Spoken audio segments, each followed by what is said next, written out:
आज है 21 मई 2024 दिन मंगलवार। नमस्कार, मैं हूँ गीतिका पांडे। चलिए देखते हैं झारखंड की 15 फटाफट बड़ी खबरों को। बाबूलाल मरांडी बोले, झारखंड की सवा 14 सीटें व गांडे उपचुनाव हम जीत रहे। भाजपा के प्रदेश अध्यक्ष बाबूलाल मरांडी ने कहा कि राज्य की 3 लोकसभा सीट और गांडे विधानसभा उपचुनाव संपन्न होने पर राज्य की जनता का आभार जताया है। कहा कि एनडीए राज्य की सभी 14 लोकसभा सीट जीतेगा। गांडे विधानसभा उपचुनाव में भी एनडीए प्रत्याशी की जीत तय है। रक्षा मंत्री राजनाथ सिंह आज बोकारो में करेंगे जनसभा। रक्षा मंत्री राजनाथ सिंह आज धनबाद लोकसभा के बोकारो स्टील सिटी के सेक्टर 2C स्थित दुर्गा पूजा मैदान में दोपहर 12:30 बजे से जनसभा को संबोधित करेंगे। इस अवसर पर लोकसभा प्रभारी सुरेश साहू, लोकसभा प्रत्याशी ढुल्लू महतो, बोकारो जिला अध्यक्ष जयदेव राय भी मौजूद रहेंगे। झारखंड की 16 साल की काम्या कार्तिकेयन ने एवरेस्ट को किया फतेह, लहराया तिरंगा। झारखंड के 16 साल की काम्या कार्तिकेयन ने एवरेस्ट फतेह करके एक कीर्तिमान स्थापित कर दिया। टाटा स्टील फाउंडेशन की पर्वतारोही काम्या ने भारतीय समय के मुताबिक सोमवार को दिन में 12:35 पर एवरेस्ट की चोटी पर तिरंगा लहराया। इसके बाद उसने टाटा स्टील का भी झंडा फहराया।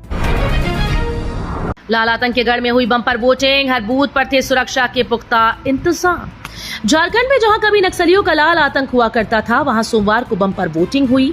लाल आतंक के गढ़ में लोग जमकर मतदान किए। हम बात कर रहे हैं कोडरमा लोकसभा सीट के तहत आने वाले गिरिडीह जिले की, जहां कभी नक्सलियों की तूती बोलती थी। नक्सलियों के चुनाव बहिष्कार के ऐलान के बाद लोग मतदान करने की हिम्मत नहीं कर पाती थी। झारखंड चुनाव में कल्पना सोरेन ने लिया बूथ का जायजा। गांडेय विधानसभा से झामुमो प्रत्याशी कल्पना मुर्मू सोरेन ने वोटिंग के दौरान कई बूथों का जायजा लिया। वो झामुमो विधायक कसु दिव्य कुमार के साथ क्षेत्र के कई बूथों पर पहुंची और मतदान की स्थिति की जानकारी ली। सोनबाग में मतदान केंद्र से बाहर निकलने के बाद उन्होंने पत्रकारों से बात की और कहा कि मतदाता मतदान के लिए उत्साहित हैं, जो बेहद सुखद तस्वीर है। रांची में आज से 20वीं राज्य स्तरीय जूनियर वुशु प्रतियोगिता। 20वीं राज्य स्तरीय जूनियर वुशु प्रतियोगिता का आयोजन आज से रांची के नामकुम स्थित लॉन बॉल्स स्टेडियम में किया जाएगा। 2 दिवसीय इस प्रतियोगिता में भाग लेने के लिए राज्य के विभिन्न जिलों की टीम आज रांची पहुंचेंगी और उनका वजन और रजिस्ट्रेशन किया जाएगा। नीरजा सहाय डीएवी में कल होगा एंट्रेंस टेस्ट। कांकेर स्थित Neerja Sahay DAV public school में 11वीं कक्षा के विज्ञान संकाय में नामांकन के लिए छात्रों को एक और अवसर मिला। उन विद्यार्थियों के लिए सुनहरा मौका है जो विज्ञान संकाय में प्रवेश तो लेना चाहते हैं, किंतु उनके अंक अपेक्षित नहीं है। ऐसे विद्यार्थी प्रवेश परीक्षा के माध्यम से संस्थान में नामांकन करवा सकते हैं। कल सुबह 8 बजे से प्रवेश परीक्षा का आयोजन किया जाएगा। ईपीएफओ ने बदला नियम। पीएफ खाता धारक की मौत पर अब आसानी से नॉमिनी को मिलेगा पैसा। कर्मचारी भविष्य निधि संगठन के सदस्यों के लिए बड़ी खबर है। पीएफ अकाउंट होल्डर के लिए डेथ क्लेम के नियम में बदलाव किया जाएगा, जिसकी जानकारी ईपीएफओ ने एक सर्कुलर जारी कर शेयर की। नए नियम के तहत अगर किसी ईपीएफओ सदस्य की मौत हो जाती है और उसका आधार पीएफ अकाउंट से लिंक नहीं, या फिर आधार कार्ड में दी गई जानकारियां पीएफ अकाउंट के साथ दी गई डिटेल्स से मैच नहीं करती, फिर भी इस अकाउंट होल्डर के पैसे का भुगतान नॉमिनी को कर दिया जाएगा।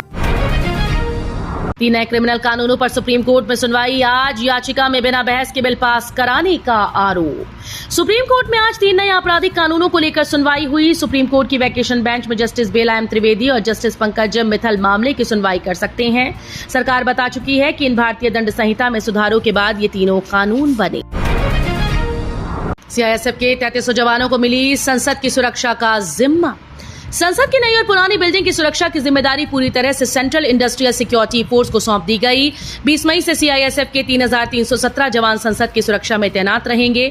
पिछले साल 13 दिसंबर को नए संसद भवन की सुरक्षा में चूक मामले के बाद ये फैसला लिया गया।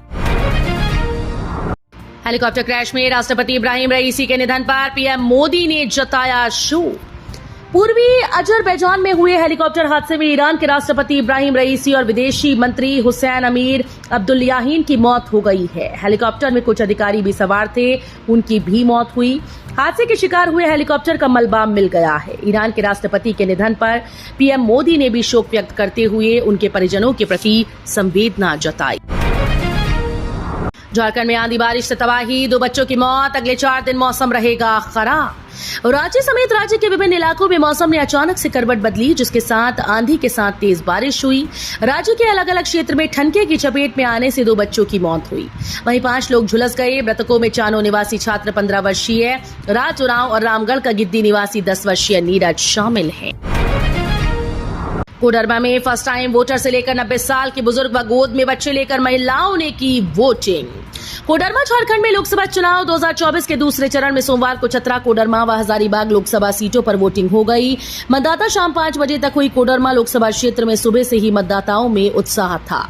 यहां के बूथों पर लोकतंत्र की असली तस्वीर दिखी। खड़गे बोले, ममता बनर्जी के समर्थन का फैसला मैं लूंगा। धीर रंजन को पार्टी छोड़ने की दे डाली नसीहत। टीएमसी सुप्रीमो ममता बनर्जी के समर्थन को लेकर कांग्रेस के राष्ट्रीय अध्यक्ष मल्लिकार्जुन खड़गे और लोकसभा में पार्टी के नेता धीर रंजन चौधरी के बीच बयानबाजी हुई।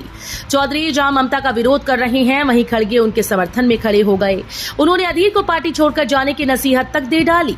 दरअसल ममता बनर्जी ने 15 मई को पश्चिम बंगाल के हुगली में एक चुनावी सभा में कहा कि केंद्र में सरकार बनाने के लिए तृणमूल कांग्रेस इंडिया गठबंधन को बाहर से समर्थन देगी। बारिश के लिए अनोखी पूजा, 200 फीट की ऊंचाई पर बांस पर झूलते अनुष्ठान करते हैं पुजारी। जमशेदपुर में एक तरफ चुनाव की सरगर्मी बढ़ी है तो दूसरी तरफ तापमान भी सारे रिकॉर्ड तोड़ रहा है।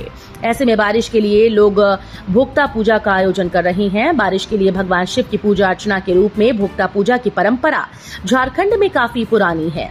ये एक अनोखी पूजा होती है जिसमें पुजारी को भोक्ता कहा जाता है। वो जमीन से 200 फीट की ऊंचाई पर एक बांस के सहारे हवा में लटककर अनुष्ठान करते हैं। तो ये थी आज की बड़ी खबरें। अगर आपको न्यूज पसंद आई हो तो वीडियो को लाइक और शेयर करना बिल्कुल न भूलें।